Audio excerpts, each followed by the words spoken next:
Dintre del menú fitxer podem trobar també dues opcions interessants.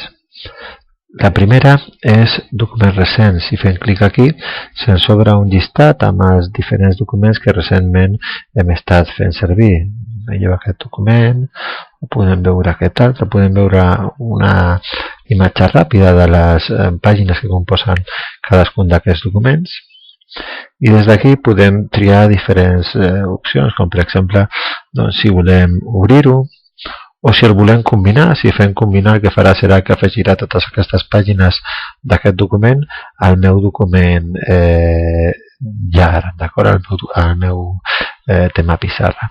També podem esborrar aquest document i també podem tancar la finestra.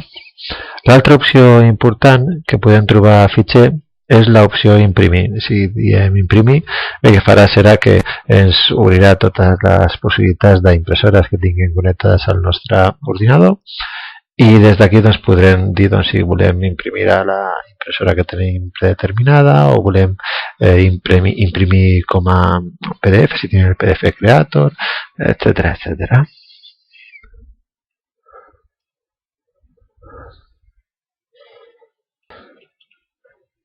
Finalment, i des del menú fitxer, podem també triar l'opció de sortir del programa. Si hem fet alguna modificació, sempre ens demanarà si volem deixar els canvis o no.